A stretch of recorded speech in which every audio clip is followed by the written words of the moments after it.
Sí, la placa es de la F-150 azul. ¿Qué está haciendo? Mi hija está en la clínica. Esta es su único medio para volver a casa. Margaret se rió, con el labio curvado en un gesto de puro desprecio. Su hija no es asunto mío. Los vagabundos sucios no pueden estacionar aquí. El letrero dice estacionamiento de visitantes. Usted no es un visitante. Regrese a su chatarrería. Detrás del vidrio del vestíbulo, los empleados miraban sin decir una palabra. La cadena de la grúa enganchó la F-150 de Byron con un chirrido metálico. Su camioneta se elevó del suelo. Byron no apartó la mirada. Margaret se alejó, todavía riendo. Pero en menos de una hora, la mujer que se reía en ese estacionamiento sería la que suplicaría perdón. ¿Alguna vez has visto a alguien perder todo lo que construyó, solo porque juzgó a la persona equivocada? Porque estabas a punto de dejar un comentario y darle like, déjame llevarte al momento exacto donde todo comenzó. 30 minutos antes, Byron metió su Ford F-150 del año 2004 en el carril de recogida de la escuela primaria de Nila. El motor traqueteaba al ralentí. El óxido bordeaba los guardabarros. Sube, princesa.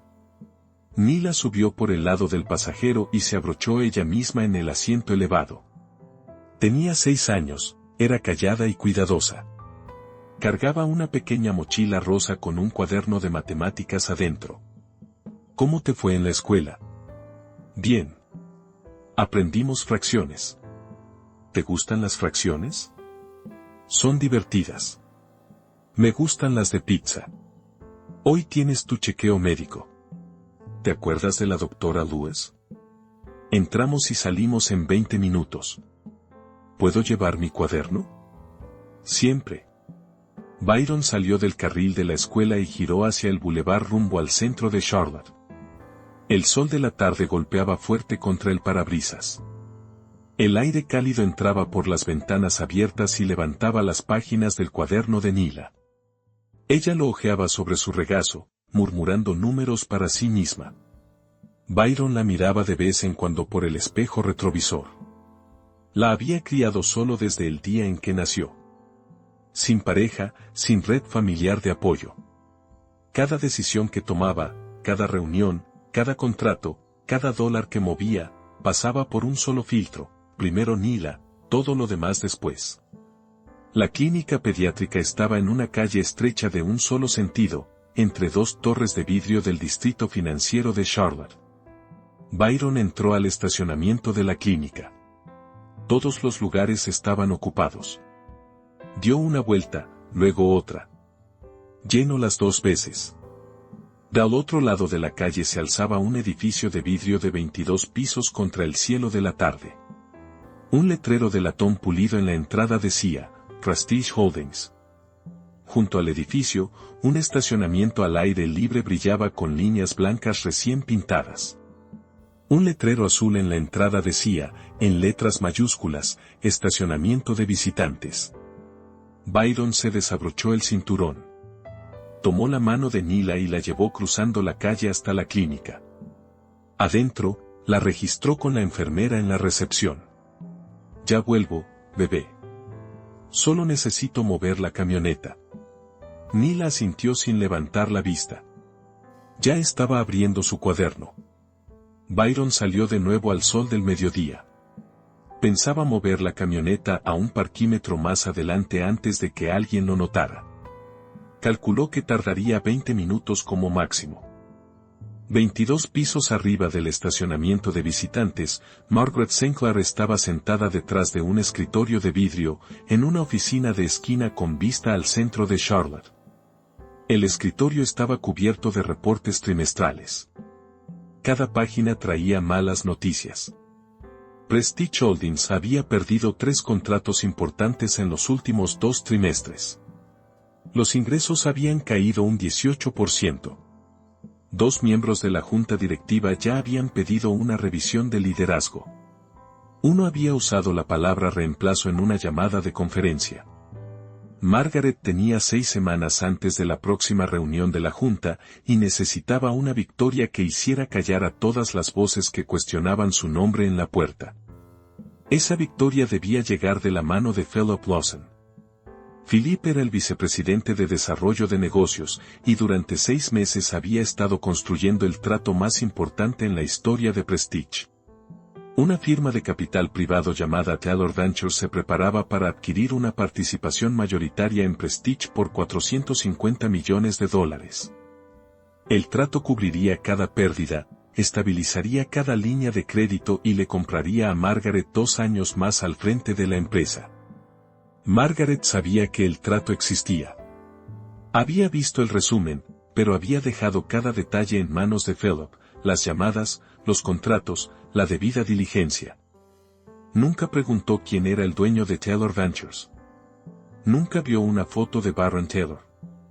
Nunca preguntó cómo se vestía, qué manejaba, o por qué su nombre no aparecía en ninguna parte de la prensa. Ella asumió que, cuando el inversionista se presentara, se vería como la gente con la que estaba acostumbrada a tratar. Esa suposición estaba a punto de costarle todo. Philip estaba arriba, en una sala de conferencias del piso 24, preparándose para una llamada con el equipo legal de Taylor Ventures programada para más tarde esa tarde. Era el último paso antes de las firmas. No tenía idea de lo que estaba pasando 22 pisos más abajo. Margaret se recostó en su silla y miró por el ventanal de piso a techo. El sol del mediodía iluminaba con nitidez cada vehículo en el estacionamiento de visitantes. Sedanes alemanes, cuero italiano, cromo pulido, y una Ford F-150 oxidada, con una luz trasera rota y un asiento elevado rosa visible por la ventana de atrás. La mandíbula de Margaret se tensó. Tomó el teléfono de su escritorio y marcó a seguridad del edificio. Craig Donard contestó al segundo timbre. Hay una camioneta vieja en mi estacionamiento de visitantes. ¿De quién es? Craig caminó hasta la entrada del estacionamiento y miró.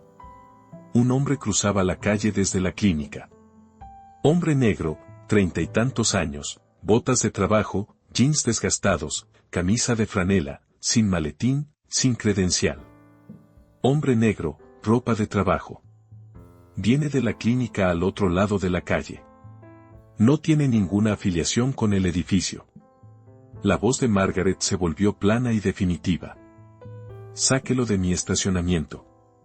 Esa camioneta está avergonzando a este edificio. Craig colgó y caminó hacia el estacionamiento. Byron cruzó la calle desde la clínica y regresó al estacionamiento de visitantes. El sol del mediodía rebotaba sobre el asfalto en oleadas de calor. Metió la mano en el bolsillo por las llaves y empezó a caminar hacia su camioneta. Craig Donard se le puso enfrente antes de que llegara a la mitad del camino.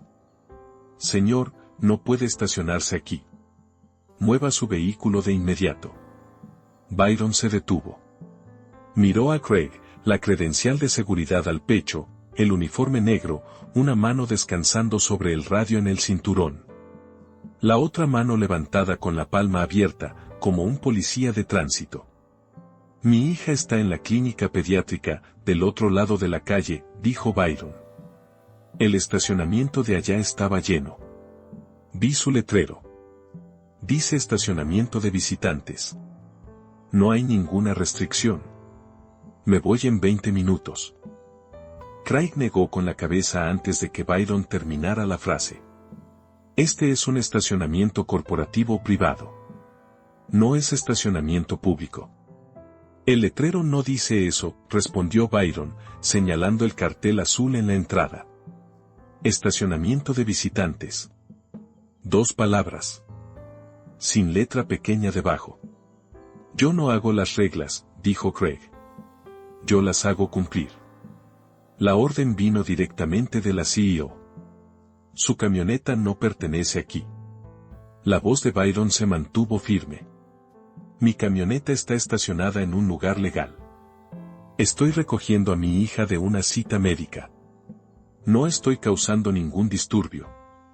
Craig se desprendió el radio y le dio vueltas en la mano. Le voy a pedir una vez más. Mueva su vehículo, o lo haré mover por usted. ¿Movido cómo? Craig no respondió. Le dio la espalda, se llevó el radio a la boca y habló en voz baja. Byron alcanzó a escuchar 2 palabras: sigue aquí. Byron se quedó parado en el estacionamiento, mirando su camioneta. El sol golpeaba el parabrisas e iluminaba el asiento elevado rosa adentro. Mila estaba del otro lado de la calle con la enfermera. Su chequeo tomaría otros 15 minutos. No pensaba irse sin su vehículo, y no pensaba dejar a su hija sin un medio para volver a casa. Tomó una decisión. Se dirigió hacia las puertas de vidrio del vestíbulo y entró. El vestíbulo de Prestige Holdings era amplio, brillante y frío. Los pisos de mármol blanco atrapaban la luz de los techos y la devolvían en reflejos filosos. Un largo mostrador de recepción se extendía a la derecha, respaldado por una pared de nogal oscuro con el nombre de la empresa escrito en letras de acero cepillado. El aire acondicionado golpeó a Byron en cuanto cruzó la puerta, una pared fría que se pegó al sudor de su cuello y sus antebrazos. Donna Mills estaba sentada tras el mostrador.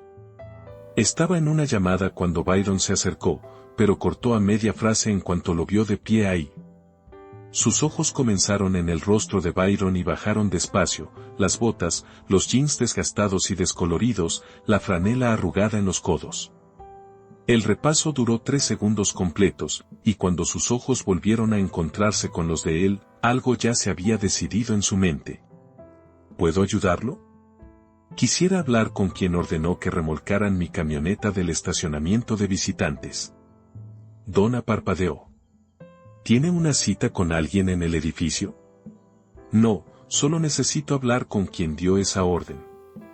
Señor, no puedo comunicarlo con nadie sin una cita programada. Este es un edificio de oficinas privado. Lo entiendo, dijo Byron. Pero alguien de esta empresa mandó a seguridad a quitar mi vehículo de su propio estacionamiento de visitantes. Estacioné en un lugar legal. Quisiera saber por qué. La expresión de Donna no cambió. Levantó el teléfono del escritorio, lo sostuvo cerca de su oído un momento, y lo devolvió a su sitio sin marcar. Voy a ver si alguien está disponible, dijo.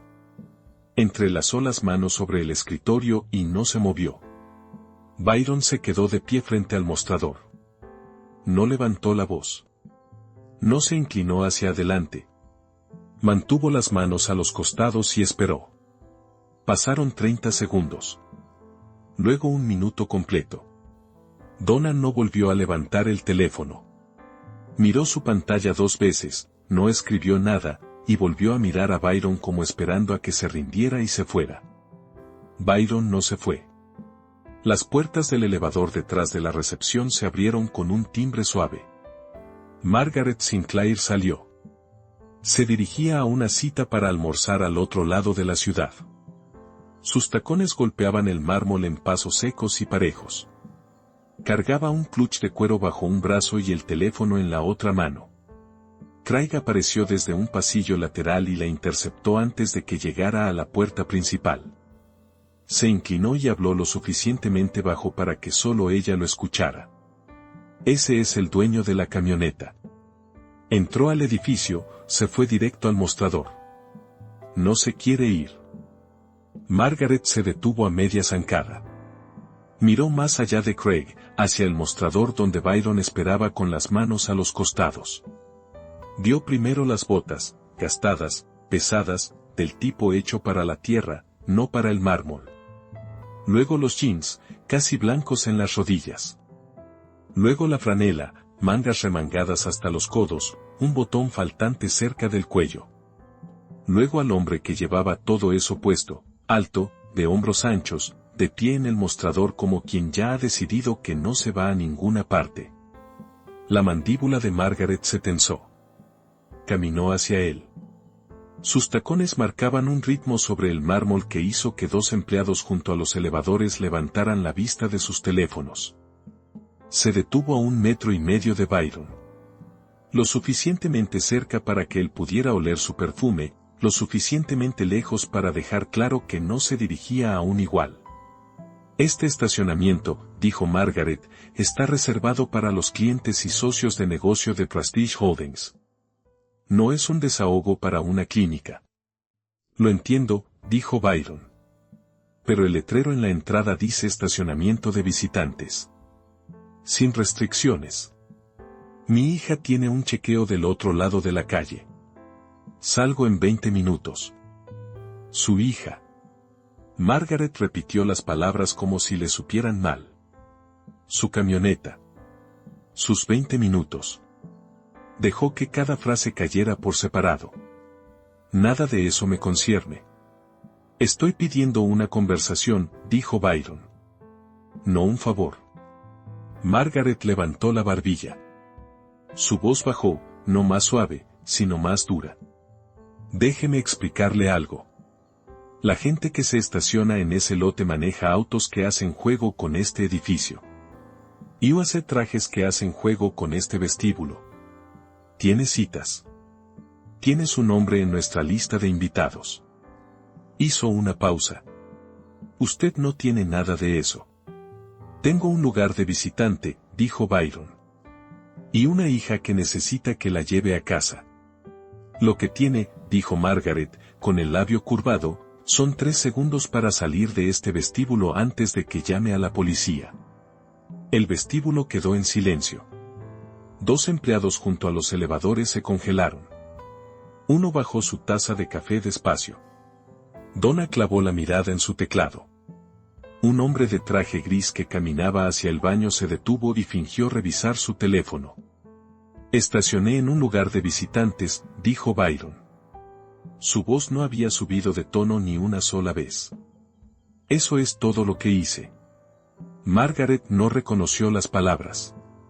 Se giró hacia Craig, y su voz cruzó el mármol, sáquelo de mi edificio ahora mismo. Craig avanzó. Puso una mano sobre el brazo de Byron. Firme, no brusca, pero deliberada.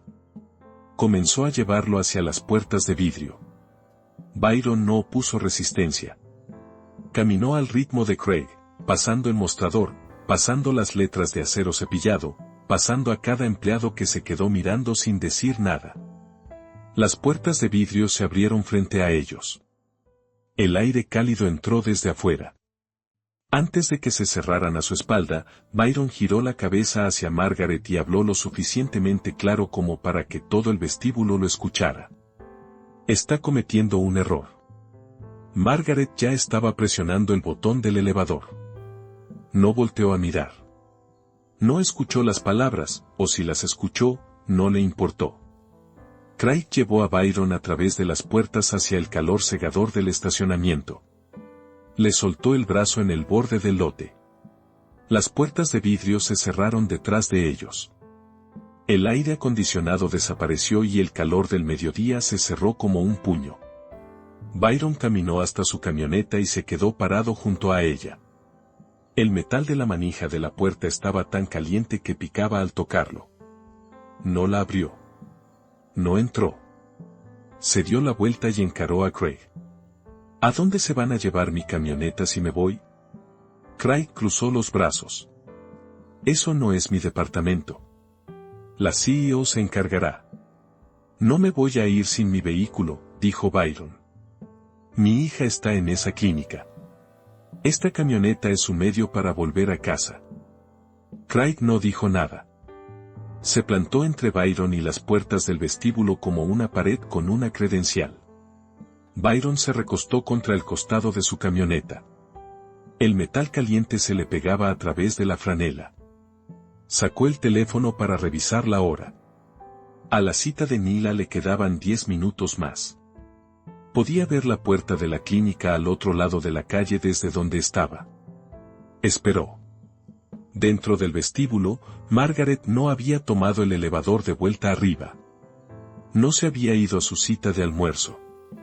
Estaba de pie cerca de la pared de vidrio que daba al estacionamiento, observando a Byron a través de los ventanales de piso a techo. Craig estaba afuera con él, pero el hombre no se había movido. Estaba recostado contra esa camioneta como si planeara quedarse ahí toda la tarde. El teléfono de Margaret vibró, la confirmación de su reservación para almorzar. Ella descartó la notificación sin leerla. Esto ya no se trataba de una camioneta. Se trataba de un hombre al que le habían dicho que se fuera, y no se había ido. Eso lo volvió personal. Empujó las puertas de vidrio y salió al estacionamiento. El sol estaba directamente encima. Sin sombra, sin refugio. El asfalto irradiaba calor por todas partes. Margaret caminó por el estacionamiento con sus tacones, cada paso filoso contra el pavimento, hasta quedar a 3 metros de Byron y su camioneta. «Sigue aquí», dijo. «Así es. Usted me dijo que saliera de su edificio, y yo le dije que mi hija está al otro lado de la calle». Margaret lo miró fijamente. El calor los oprimía a ambos. El sudor se le formaba en la línea del cabello, pero ella no se lo secó. Sus ojos pasaron del rostro de Byron a la camioneta detrás de él. Óxido en los guardabarros. Una luz trasera rota, sostenida con cinta de embalaje. Una calcomanía descolorida de una colecta de una iglesia, de hace 3 años. Miró la camioneta como quien mira basura tirada en su jardín. «Quiero que entienda algo», dijo Margaret. «Este edificio, este estacionamiento, estos autos, esto es lo que se ve el éxito. Esta empresa genera más ingresos en un trimestre de lo que usted verá en toda su vida». Señaló la camioneta. «Y usted trajo eso aquí. La estacionó junto a autos que valen más de lo que usted posee en total, y esperaba que nadie lo notara». La mandíbula de Byron se tensó, pero su voz se mantuvo pareja. «Yo esperaba que el letrero de visitantes significara lo que dice». «El letrero de visitantes», dijo Margaret, con la voz elevándose. «Es para visitantes. No para gente que se mete aquí desde la calle con tierra en las botas». Sacó el teléfono de su clutch. No miró a Byron mientras marcaba. Se llevó el teléfono al oído y, cuando alguien contestó, habló clara y lentamente. «Habla Margaret Sinclair, CEO de Prestige Holdings. Necesito una grúa en nuestro estacionamiento de visitantes, en la calle Cuarta. De inmediato». Hizo una pausa. «Una Ford F-150 azul, placas de Carolina del Norte». Leyó el número de placa en voz alta, letra por letra, número por número. Se quedó a 1 metro de Byron, mirando su camioneta, no a él. Colgó y devolvió el teléfono a su clutch. «No puede hacer eso», dijo Byron. «Ya lo hice. Mi hija. Su hija no es responsabilidad mía. Su camioneta no es mi problema, y usted está invadiendo mi propiedad». Margaret cruzó los brazos. «Debió irse cuando se lo dije». «Estoy parado en un estacionamiento», dijo Byron. «No he hecho nada malo». Margaret se rió. Fue corta y filosa, como una puerta cerrándose de golpe. «Nada malo. Entró a mi edificio como si hubiera salido reptando de una obra en construcción. Dejó tierra por todo mi piso de vestíbulo. Se paró en mi recepción exigiendo hablar conmigo como si fuera alguien. Bajó la voz. «Usted no es alguien. No aquí».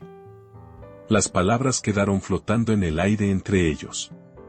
El sol pesaba sobre sus hombros. Un auto pasó por la calle Cuarta, el sonido de su motor desvaneciéndose en la distancia. Byron se quedó completamente quieto. Sus manos colgaban a los costados. Su respiración se mantuvo estable, pero algo en su rostro había cambiado. No era enojo. Algo más profundo. El reconocimiento silencioso de que esa mujer lo había mirado y lo había medido contra los autos del estacionamiento. Había decidido que valía menos que un lugar para estacionar. Byron no gritó. No dio un paso adelante. Se quedó junto a su camioneta y esperó lo que venía. La grúa llegó 7 minutos después. Entró al estacionamiento con un rugido diésel que resonó contra el edificio de vidrio. El conductor, un hombre corpulento con chaleco amarillo, bajó y caminó hacia la F-150 sin dirigirle una palabra a Byron. Se agachó junto al parachoques delantero, enganchó una cadena bajo el chasis y activó el malacate. La cadena atrapó el chasis con un chirrido de metal contra metal. Byron observó cómo la parte delantera de su camioneta se elevaba. El parachoques se despegó del asfalto. El asiento elevado se deslizó hacia adelante contra el tablero.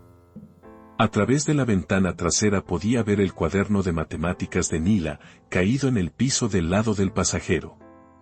Margaret observaba desde el borde del estacionamiento, brazos cruzados, barbilla en alto, una sonrisa tirando de las comisuras de su boca.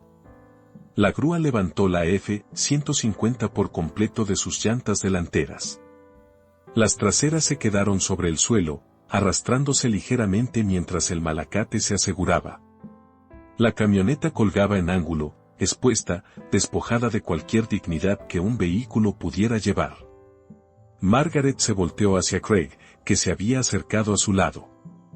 Habló lo suficientemente alto para que el grupo de empleados que ahora se apretujaba contra el vidrio del vestíbulo escuchara cada palabra. Por esto exactamente ordené que la remolcaran. Alguien que maneja una camioneta así no tiene ningún negocio pisando cerca de este edificio. Miró a los empleados que observaban tras el vidrio y subió el volumen otra vez. Que esto sirva de recordatorio. Este estacionamiento representa a Prestige Holdings. Todo lo que hay en él refleja a esta empresa, y no voy a permitir que nadie, baje el estándar. Los empleados detrás del vidrio se movieron incómodos. Algunos apartaron la mirada. Una mujer apretó los labios y se quedó mirando el suelo. Nadie habló. Nadie se acercó a la puerta. La grúa avanzó. La F-150 de Byron rodó detrás, sobre sus llantas traseras, la cadena traqueteando, la luz trasera rebotando. La camioneta cruzó la salida del estacionamiento y giró hacia la calle Cuarta. En 30 segundos, había desaparecido. Byron se quedó de pie en el lugar vacío. El asfalto todavía estaba tibio donde habían estado sus llantas. Manchas de aceite marcaban el sitio como una sombra. El sol le quemaba los hombros. Podía sentir el calor a través de la camisa, a través de la piel, hasta el pecho. No gritó. No corrió detrás de la grúa. No maldijo. Metió la mano al bolsillo, sacó el teléfono, y llamó a su hermana. Oye, necesito un favor. ¿Puedes pasar a recoger a Nila en la clínica de la calle Miller? Te explico después. Su hermana contestó al tercer timbre. Algo en su voz le dijo que no preguntara. Dijo que estaría ahí en 15 minutos. Byron colgó. Caminó hasta la banqueta al borde del estacionamiento y se sentó. Sus botas descansaron sobre el pavimento. Sus codos, sobre las rodillas. Miró el lugar vacío donde había estado su camioneta, luego el edificio de vidrio que se alzaba sobre él, luego el cielo. Y esperó. Margaret volvió a entrar. Las puertas de vidrio se cerraron detrás de ella. El aire acondicionado la envolvió. Revisó su teléfono, vio 2 llamadas perdidas de su reservación para el almuerzo, y caminó hacia el elevador. Presionó el botón y esperó. Su reflejo la miraba desde las puertas de acero pulido. Estaba sonriendo. Dentro del vestíbulo, detrás del vidrio, 17 empleados habían presenciado todo el episodio. Ninguno de ellos había abierto la puerta. En el piso 24, Philip Lawson terminaba su llamada con el equipo legal de Taylor Ventures.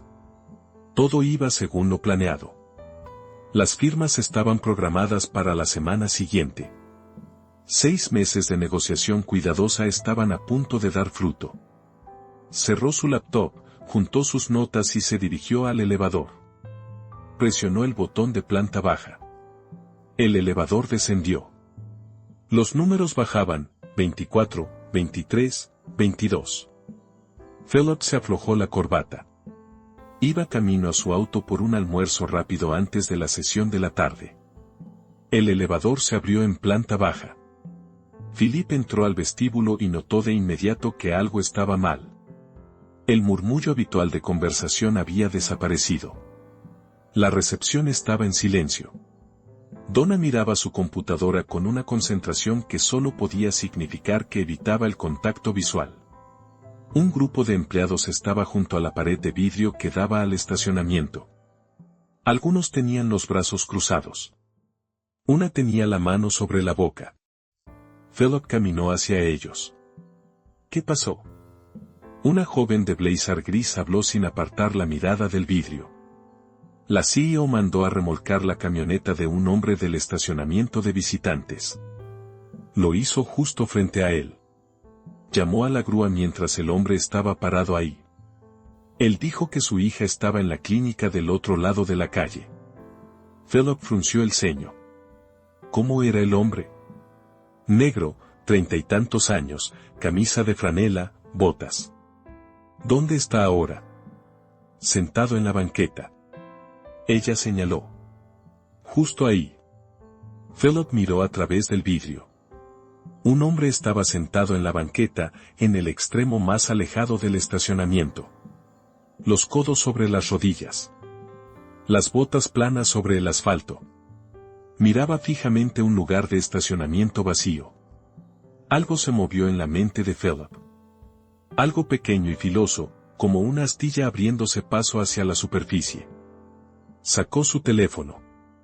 Abrió la base de datos privada de inversionistas que su equipo usaba para la debida diligencia. Buscó el archivo de Taylor Ventures. Dentro había una sola foto, vieja, de baja resolución, tomada años atrás en el registro de alguna conferencia. Un hombre negro, de 30 y tantos años, hombros anchos, bien afeitado, del tipo de rostro que no pide atención. Philip miró la foto. Miró a través del vidrio, al hombre en la banqueta.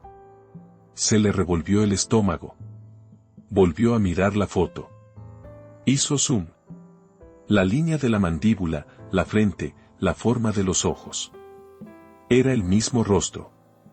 Más viejo por algunos años, curtido, pero el mismo rostro. Las manos de Philip se enfriaron. El teléfono casi se le resbala de los dedos. Se dio la vuelta y caminó rápido, sin llegar a correr, pero casi, cruzando el vestíbulo hacia el pasillo lateral que llevaba a la oficina de Margaret. No estaba ahí. Volteó, escaneó el vestíbulo, y la vio saliendo del elevador del otro lado. Cargaba su clutch. Se veía calmada, satisfecha. Philip cruzó el vestíbulo en 6 zancadas. Se detuvo frente a ella. Su rostro estaba pálido. Su voz salió tensa, casi quebrada. ¿El hombre al que acaba de sacar del edificio? ¿El de la camioneta que mandó a remolcar? ¿Sabe quién era? Margaret levantó una ceja. Algún hombre con una camioneta vieja que no supo entender una indirecta. Ese era Barron Taylor. Margaret parpadeó. El nombre no le decía nada. La voz de Philip se quebró. Barron Taylor. Taylor Ventures. El hombre que estaba a punto de firmar un trato de $450 millones para salvar esta empresa. El hombre con el que he estado negociando durante 6 meses. Ese hombre estaba sentado en su banqueta porque usted mandó a remolcar su camioneta. El color desapareció del rostro de Margaret. Sucedió en etapas. Primero se le fue el rubor de las mejillas. Luego sus labios se pusieron pálidos. Luego sus ojos, que 30 segundos antes habían sido filosos y seguros, se abrieron de par en par, vidriosos. Eso no puede. Empezó a decir. Es él. Tengo su foto aquí mismo. Philip levantó su teléfono. La base de datos de inversionistas. La vieja foto de la conferencia. El mismo rostro que estaba sentado en la banqueta afuera. Margaret miró el teléfono. Miró a través del vidrio, hacia la banqueta. Abrió la boca. No salió nada. Philip no esperó a que se recuperara. Se dio la vuelta y empujó las puertas de vidrio hacia el estacionamiento. El calor lo golpeó como una pared. Caminó rápido por el asfalto hasta llegar donde estaba Byron. Señor Taylor. La voz de Philip temblaba. Extendió la mano. Philip Lawson, vicepresidente de Desarrollo de Negocios. Hemos hablado docenas de veces. Yo, lo siento mucho. Yo no sabía. Byron se puso de pie despacio. Miró la mano extendida de Philip. No la tomó. Sé quién eres, Philip, dijo Byron. Hemos tenido buenas conversaciones estos últimos 6 meses. Profesionales, respetuosas. Hizo una pausa. Pero lo que vi hoy no es algo que pueda dejar de ver. Señor Taylor, por favor. Lo que pasó aquí no fue algo que yo autoricé. No tenía ni idea. Le creo, dijo Byron, sacudiéndose el polvo de los jeans. Pero la CEO de tu empresa llamó a una grúa para quitar mi vehículo mientras yo estaba parado a 1 metro de distancia. Leyó mi número de placa en voz alta por teléfono. Me dijo que yo no era alguien. Se rió mientras arrastraban mi camioneta fuera del estacionamiento. Miró a Philip. Mi hija tiene 6 años, Philip. Estaba al otro lado de la calle, esperando a que la llevara a casa. La boca de Philip se abrió, pero no salieron palabras. El trato se cancela, dijo Byron. Las palabras cayeron sobre el asfalto como piedras. Philip se estremeció. Los hombros se le hundieron. La mano le cayó al costado. Señor Taylor, si hay algo, cualquier cosa, que pueda. No la hay. Byron sacó su teléfono y abrió una aplicación de transporte. Un auto llegaría en 4 minutos. Miró a Philip una última vez. La forma en que tu CEO trata a la gente cuando cree que nadie importante está mirando, eso me dice todo lo que necesito saber sobre cómo opera esta empresa. Byron se dio la vuelta y cruzó la calle hacia la clínica. No volteó a ver a Philip. No miró el edificio de vidrio. No miró a Margaret. Ella estaba parada justo dentro de las puertas del vestíbulo, con el clutch apretado contra el pecho, viendo cómo el trato de $450 millones se alejaba caminando en botas de trabajo.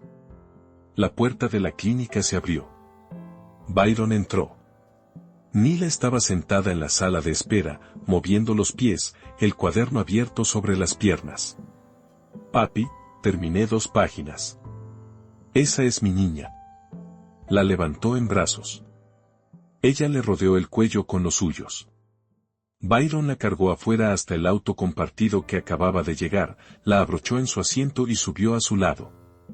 El auto se alejó de la clínica. Pasó junto a la torre de vidrio. Pasó junto al estacionamiento vacío. Giró hacia la calle Cuarta y desapareció. Las puertas de vidrio se cerraron detrás de Philip. Se quedó parado en el vestíbulo, mirando el suelo. Sus manos todavía temblaban. Margaret estaba a 2 metros. No se había movido de su lugar cerca de las puertas. El clutch seguía apretado contra sus costillas. El color no había regresado a su rostro. Abrió la boca y la cerró 2 veces antes de que salieran palabras. Consígueme su número. Ahora. Se giró hacia Donna. Busca la información de contacto de Taylor Ventures. Todo lo que tengamos en archivo. Donna escribió con los dedos rígidos. Encontró el número que Philip había usado durante 6 meses de llamadas. Margaret tomó el teléfono del escritorio y marcó. El timbre sonó 4 veces y se fue al buzón de voz. Un mensaje grabado, profesional, breve, sin nombre. Margaret colgó sin dejar mensaje. Lo intentó de nuevo. Buzón de voz otra vez. Sacó su teléfono personal y escribió un correo. Sus dedos golpearon las teclas equivocadas 3 veces. Borró, volvió a escribir, borró de nuevo. El asunto decía, disculpa sincera, Prestige Holdings. El cuerpo del mensaje eran 2 párrafos de un lenguaje que sonaba como si lo hubiera escrito alguien que jamás en su vida había pedido perdón. Le dio enviar. No llegó respuesta. Se volteó hacia su asistente, que había aparecido al borde del vestíbulo con una tableta. Redacta una carta formal de disculpa, en papel membretado. Que la envíen por mensajería a la dirección registrada de Taylor Ventures dentro de la hora. La asistente asintió y desapareció. Margaret se quedó mirando las puertas de vidrio. A través de ellas podía ver el lugar de estacionamiento vacío, la mancha de aceite, la banqueta donde Byron había estado sentado. Philip caminó hacia ella. Se detuvo a 1 metro. Su voz era baja y controlada, pero cada palabra cargaba el peso de 6 meses de trabajo derrumbándose bajo su propio peso. ¿Entiende lo que acaba de hacer? Margaret no respondió. Ese hombre, el hombre al que usted llamó, no alguien, es Byron Taylor. Es el dueño único de Taylor Ventures. Su portafolio está valuado en $2.300 millones. Lo construyó de la nada después de salir del sistema de crianza temporal a los 18 años. No da entrevistas. No tiene redes sociales. No se deja fotografiar. Maneja esa camioneta porque fue el primer vehículo que compró con su propio dinero. La mandíbula de Margaret se tensó. El trato en el que llevo 6 meses trabajando, la adquisición de $450 millones, dependía por completo de la firma de ese hombre. Y usted mandó a remolcar su camioneta. Se burló de él frente a todo el personal. Le dijo que no era alguien. La voz de Philip se quebró en la última palabra. Era el único alguien que importaba. Margaret enderezó la espalda. No tenía forma de saberlo. ¿No tenía forma de saber qué? ¿Que un visitante podría realmente ser un visitante? ¿Que el hombre estacionado en un lugar de visitantes podría tener una razón para estar ahí? Philip se acercó un paso más. ¿Habría mandado a remolcar el Mercedes de un hombre blanco? ¿Le habría dicho a un hombre de traje que no era alguien? La boca de Margaret se abrió. No salió nada. Philip negó con la cabeza. El trato está muerto. Me lo dijo en la cara. No hay forma de recuperar esto. La voz de Margaret se afiló. Siempre hay forma de recuperar algo. Enviamos la carta. Enviamos flores. Arreglamos una reunión. No va a aceptar una reunión. No va a contestar una llamada. Me dijo que la forma en que tratas a la gente cuando crees que nadie importante está mirando, te dice todo lo que necesitas saber sobre esta empresa. Philip hizo una pausa. Y tiene razón. Margaret azotó su clutch contra el mostrador de recepción. Donna dio un respingo. El sonido resonó por todo el vestíbulo de mármol. Dentro de esa misma hora, Philip convocó una sesión de emergencia con la junta directiva. Usó la línea de conferencia y alcanzó a 4 de los 7 miembros antes de las 3 de la tarde. Presentó los hechos sin adornarlos, la secuencia de eventos, las palabras que Margaret había usado, los testigos, los 17 empleados que habían observado detrás del vidrio, la grúa, el número de placa leído en voz alta, la hija esperando en la clínica. Los miembros de la junta reaccionaron primero con silencio, luego con preguntas, luego con incredulidad, luego con enojo. Llamó a una grúa contra el inversionista, repitió uno de los miembros, como si escucharlo de nuevo lo hiciera menos real. Le dijo que no era alguien, dijo Philip. Frente a todo el personal del vestíbulo. Otro miembro de la junta habló. Philip, ¿qué tan grave es esto? Dame el número. El trato con Taylor Ventures era el único camino para cubrir nuestras pérdidas de los últimos 2 trimestres.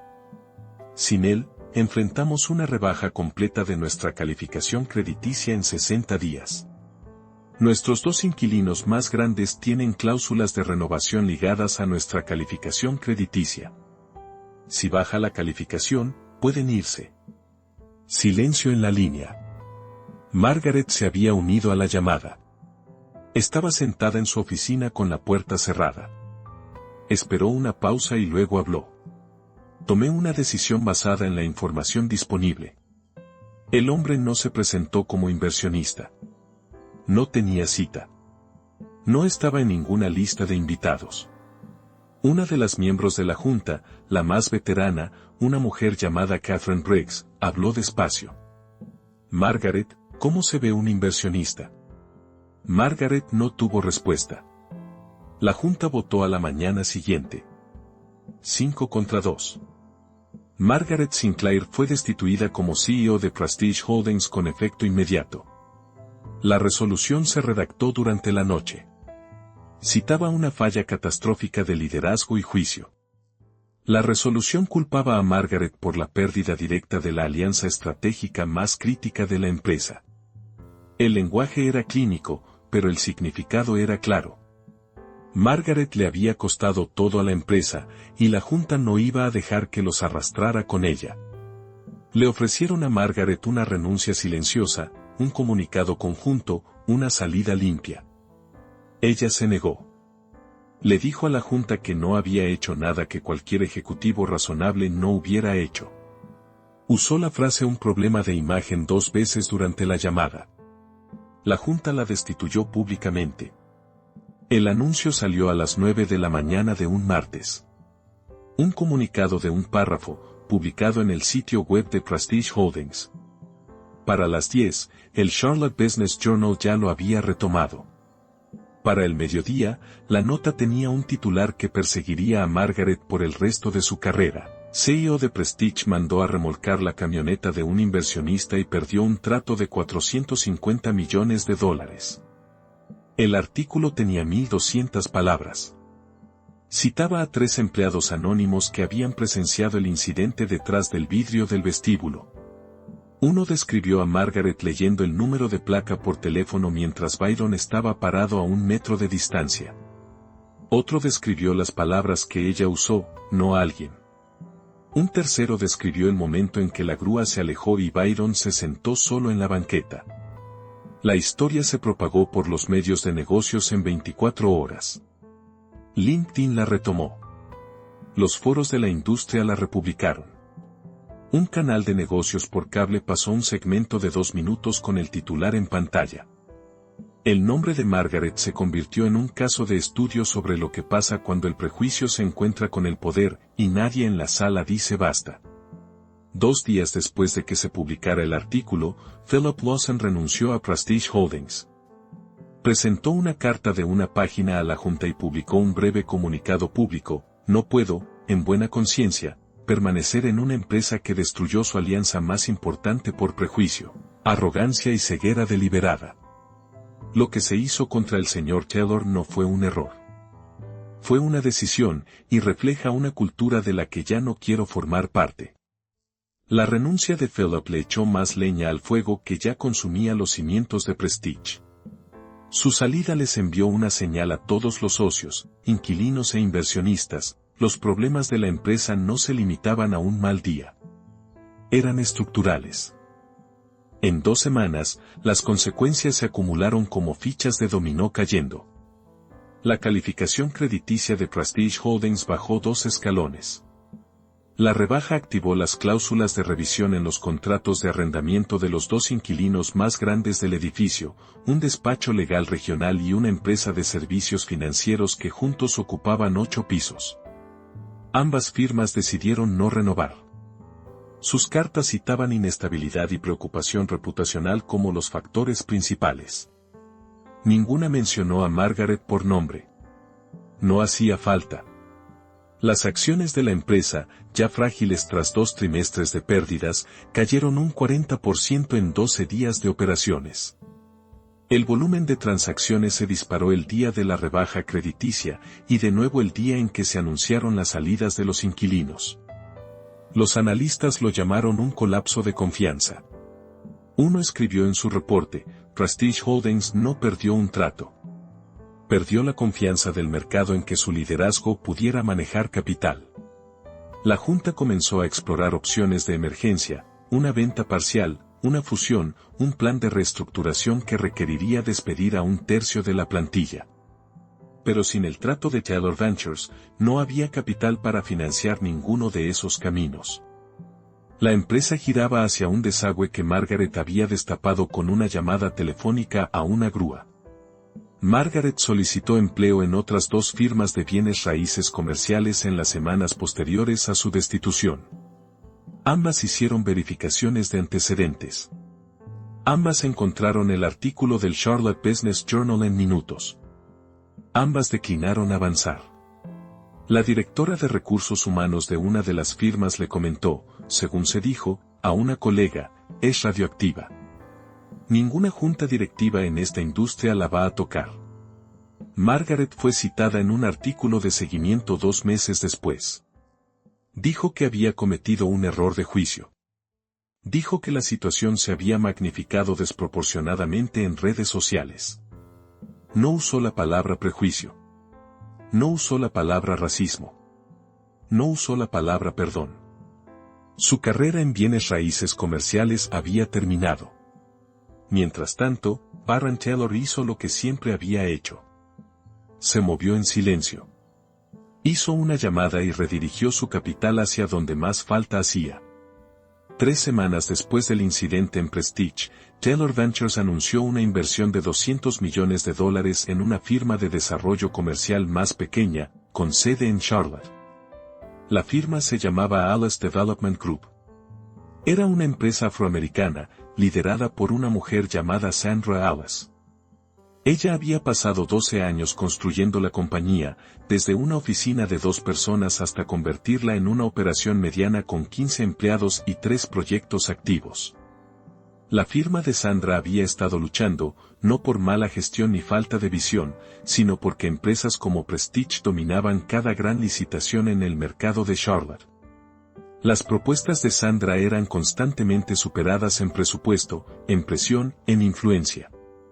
Ella había ganado contratos pequeños en vecindarios desatendidos, proyectos que las firmas grandes pasaban por alto porque los márgenes eran delgados y los códigos postales no eran de moda. La inversión de Byron lo cambió todo.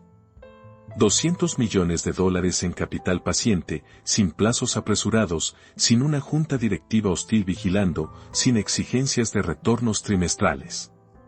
El dinero llegó con una sola condición, invertir en los vecindarios que lo necesitaban. El trato se anunció en un comunicado de prensa de un solo párrafo. Sin conferencia de prensa, sin sesión de fotos, sin entrevistas. Solo una transferencia bancaria y un apretón de manos. El contraste era imposible de ignorar. Margaret Sinclair había mandado a remolcar la camioneta de un hombre porque pensó que no pertenecía ahí. Barron Taylor había tomado el dinero que ella perdió y se lo había dado al tipo de empresa que ella jamás habría mirado 2 veces. 6 meses después, un sábado por la mañana de octubre, Byron metió su Ford F-150 en el estacionamiento del Centro Recreativo Comunitario de Westside. El motor de la camioneta traqueteaba igual que siempre. El óxido seguía ahí. La luz trasera rota seguía sostenida con cinta. El asiento elevado seguía en la parte de atrás, aunque Nila ya había empezado a decir que estaba demasiado grande para él. El centro recreativo había sido financiado parcialmente por Taylor Ventures, como parte de la inversión continua de Byron en los vecindarios desatendidos de Charlotte. Era un edificio bajo de ladrillo, con ventanas nuevas, una cancha de basquetbol repavimentada y un mural pintado por estudiantes locales en la pared este. El estacionamiento estaba lleno, pero no de BMWs y Teslas, sino de minivans, sedanes y camionetas muy parecidas a la de Byron. Nila saltó del asiento del pasajero antes de que Byron pudiera desabrocharse el cinturón. Corrió por el estacionamiento hacia un grupo de niños que jugaban cerca de la cancha de basquetbol. Su mochila rosa rebotaba en sus hombros. Su cuaderno de matemáticas iba adentro, como siempre. Byron la vio alejarse. Se recostó contra el cofre de su camioneta y cruzó los brazos. El sol de octubre era suave, tibio, sin presionar. Una brisa venía de los árboles al borde del estacionamiento y traía consigo el sonido de niños riendo. Sandra Ellis caminó por el estacionamiento hacia él. Vestía jeans y un suéter, su casco de obra dejado en casa por el fin de semana. Cargaba 2 vasos de café. «Buenos días», dijo, entregándole uno a Byron. «Buenos días». Sandra se quedó a su lado y contempló el estacionamiento, el centro recreativo, el vecindario más allá. «Empezamos la construcción del tercer proyecto el martes pasado», dijo. El desarrollo de uso mixto en la calle Besford. Comercios en la planta baja, oficinas asequibles arriba. Debería crear unos 200 empleos en el primer año. Byron asintió. ¡Qué bien! Entre eso y los dos que ya están en construcción, estamos hablando de más de 500 empleos en vecindarios que no habían visto desarrollo nuevo en 15 años. Sandra hizo una pausa. Se volteó hacia Byron. Necesito que sepas algo. Antes de tu inversión, estábamos a 60 días de cerrar. Me quedaban 3 empleados. Habíamos perdido cada licitación importante durante 2 años seguidos porque no podíamos competir contra los Prestige del mundo. Tomó un respiro. Tú no solo invertiste en una empresa. Le diste a una comunidad una oportunidad. Byron miró su café. No dijo nada durante un largo momento. Cuando por fin habló, su voz fue tranquila. El dinero es para la gente que lo necesita. Para eso ha sido siempre. Sandra asintió. No insistió más. Entendía qué tipo de hombre tenía enfrente, del tipo que no necesitaba su nombre en una placa. Un grupo de padres saludó a Byron desde el otro lado del estacionamiento. Él levantó la mano y les devolvió el saludo. Algunos lo conocían como el papá de Nila. Unos pocos sabían que él había financiado el centro recreativo. Ninguno conocía el alcance completo de lo que había construido, ni de cuánto valía. Byron prefería que fuera así. Había crecido a 6 cuadras de ese centro recreativo, no en una casa, sino en una serie de hogares temporales que cambiaban cada 8 o 14 meses. Salió del sistema a los 18 años con una bolsa de basura llena de ropa y $200 en una cuenta bancaria. Sin familia, sin red de apoyo, sin nadie a quien llamar. Construyó Taylor Ventures a lo largo de 15 años. Lo hizo con disciplina, con paciencia, con una negativa rotunda a fingir riqueza para la aprobación de nadie. Manejaba la misma camioneta que había comprado a los 19 años en un lote de autos usados del lado sur de la ciudad, porque esa camioneta significaba algo para él. Era lo primero que había tenido en su vida, la primera prueba de que podía sostenerse solo. Nunca vio una razón para cambiarla. Nunca la vería. Nila corrió hacia él con una hoja de papel en la mano. Papi, mira. Resolví el problema de Bono. La maestra Turner dijo que nadie logra resolverlo. Byron miró el papel. Una división larga con residuo. Cada número estaba correcto. Sonrió. Una sonrisa que le llegó a los ojos y se quedó ahí. Esa es mi niña. La levantó en brazos. Ella le rodeó el cuello con los suyos y apoyó la barbilla en su hombro. La cargó por el estacionamiento hacia la camioneta. El sol de octubre alargaba sus sombras sobre el pavimento, una alta, una pequeña, ambas moviéndose en la misma dirección. Byron abrió la puerta del pasajero. Sentó a Nila adentro y la abrochó. Caminó hacia el lado del conductor, subió y giró la llave. El motor cobró vida con su traqueteo de siempre. Ese sonido familiar llenó la cabina. Miró a través del parabrisas hacia el centro recreativo, hacia los niños jugando, hacia Sandra caminando de regreso al edificio con su café, hacia el vecindario que lo había criado, que lo había olvidado, y que ahora se reconstruía con su dinero. Puso la camioneta en marcha y salió del estacionamiento. Margaret Sinclair había mirado a Byron Taylor y había visto a un hombre que no pertenecía. Vio las botas, la camioneta, la franela, y decidió que valía menos que un lugar de estacionamiento. Nunca le preguntó su nombre. Nunca preguntó por qué estaba ahí. Nunca consideró, ni por un segundo, que el hombre del que se reía pudiera ser la persona más importante que jamás conocería. Y para cuando se enteró, ya era demasiado tarde. Así que aquí está la pregunta que deja esta historia: ¿qué ves cuando miras a alguien? ¿Ves lo que lleva puesto, o ves quién es realmente? Porque Margaret vio las botas, y se perdió de todo lo demás. Si esta historia te hizo pensar, déjame un comentario.